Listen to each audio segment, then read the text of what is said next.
Mais toutes les compagnies, je l'imagine, volent au début à perte. Ça, c'est normal, c'est dû aux investissements. C'est imputable aux investissements. Maintenant, je dis, le point d'équilibre sera 2023. Attendez. Je pense que c'est Mao, c'est important, c'est quelque chose qu'il faut saluer. Et j'en profite d'ailleurs pour demander aux Sénégalais d'être plus tolérants avec notre compagnie. Vous savez, et je l'ai écrit, les retards, les manquements, vous avez ces désagréments. Mais j'ai l'impression que les Sénégalais ne nous pardonnent rien du tout. Beaucoup de retard oui, sur les attendez, départs et les arrivées. Attendez, je vais dire plus. Souvent, la faute n'est pas totalement imputable à Air Sénégal. Même si Air Sénégal est responsable, elle n'est pas fautive. Parce que je mets une frontière entre la responsabilité et la faute. Très souvent, c'est le handling qui pose problème. C'est l'accompagnement de la compagnie au niveau des aéroports qui pose problème. Les bagages, la cuisine. Très souvent, ce n'est pas la compagnie elle-même qui fait ça pour elle-même.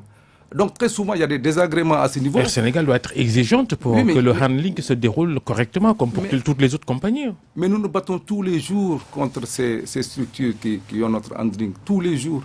Et je pense qu'on va y arriver. On est en train de chercher des solutions et on va y arriver.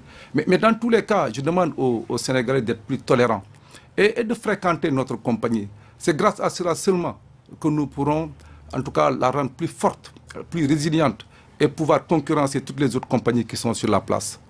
Vous savez, c'est une fierté. Et je dis ça, ce n'est pas mesurable. Justement. Il y a une chose, c'est une fierté que de voir le pavillon sénégalais voler dans les airs. C'est une fierté que de voir dans les grandes villes les couleurs du Sénégal.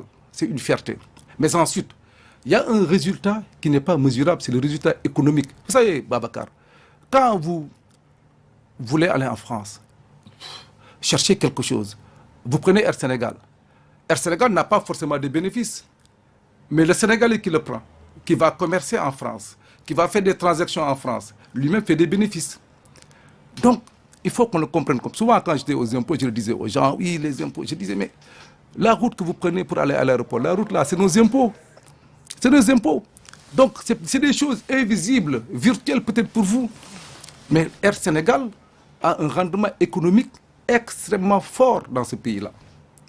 Et en plus, Babacar, il faut qu'on se le dise, nous avons quand même des avions, nous avons 8 aéronefs, dont 3 A330 de dernière génération, avec toutes les technologies. Vous avez même le Wi-Fi à l'intérieur.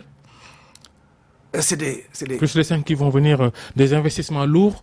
On a l'impression qu'on dépense beaucoup d'argent, parce que vous, même dans vos propos, vous dites la fierté de voir le pavillon sénégalais atterrir dans les aéroports du monde.